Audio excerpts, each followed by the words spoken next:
starts. Personal as on their quality and technical perfection. This is true not only of the armies but also of the nations.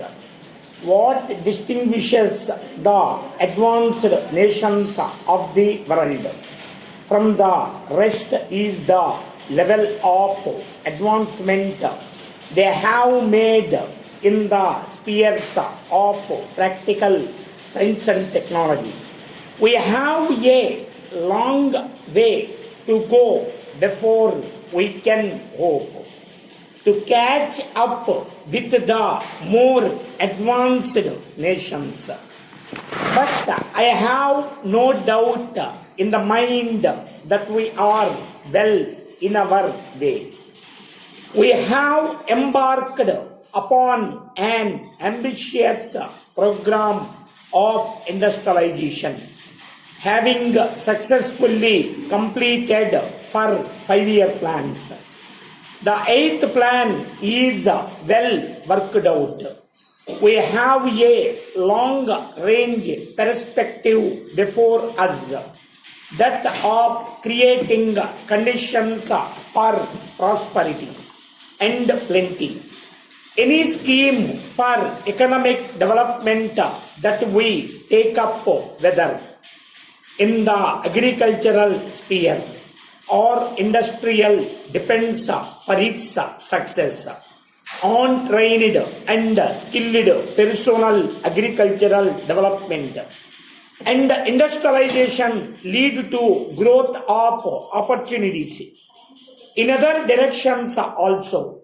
Every day, more and more avenues of employment are opening up in the fields of commerce, industries, business management, or in the servicing and processing, trades, our production methods are being streamlined and modernized. All these require specialized skills. As a result, technical training has assumed greater importance. Keeping this in view, we are suitably improving our educational system. There is now growing emphasis on the teaching of crafts, science and technical subjects. We have, however, to create an awareness among the community at large that the future of the nation depends more and more on the pursuit of technical training and education, while the university diffuses knowledge among the students by instructing them through its own teachers or through the teachers of its colleges and recognized institutions. It must not be forgotten that it has also a wider responsibility to the community outside its walls, especially in a democratic and welfare state such as ours. It is no doubt, though, at one time that universities should have no track with adult education, and that their legitimate work was to advance genuine scholarship and not to dissipate their energies and financially resources on work which did not really belong to them.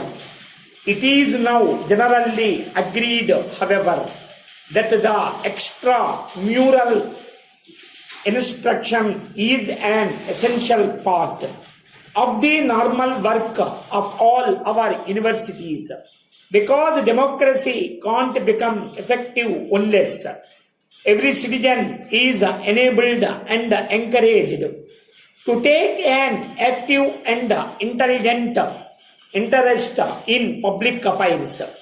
A large majority of men and women don't receive university education because They can't afford the expense and thus remain content.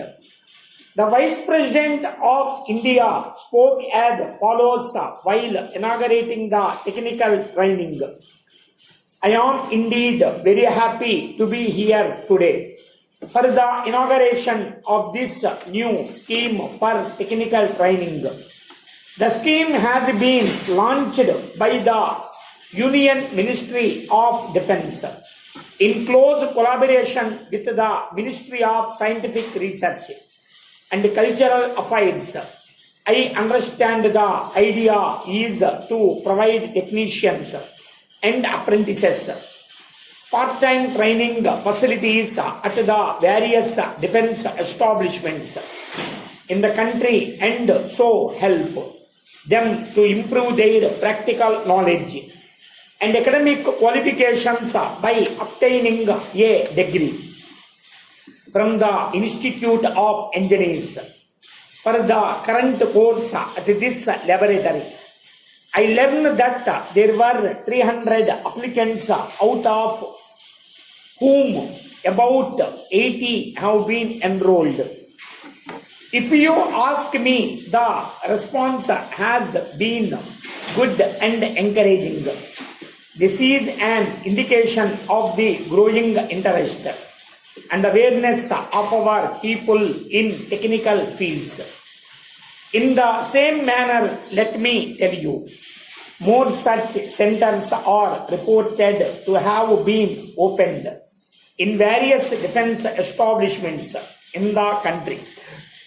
Obviously, this venture deserves our full support, as it is for the first time that our organized effort is being made at the government level to help the technicians to improve their prospects by obtaining a degree in one of the branches of engineering.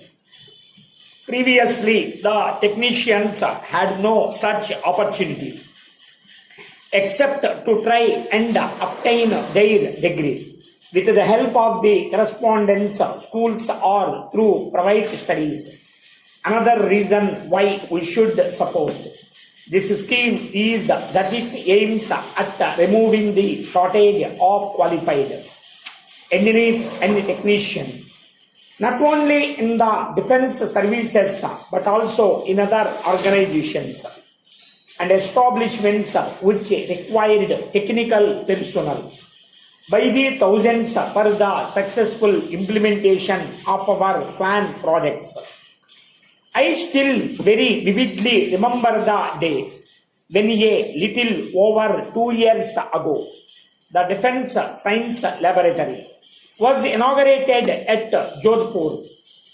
I am glad to note that starting in a small and humble way, this laboratory had made steady and progress.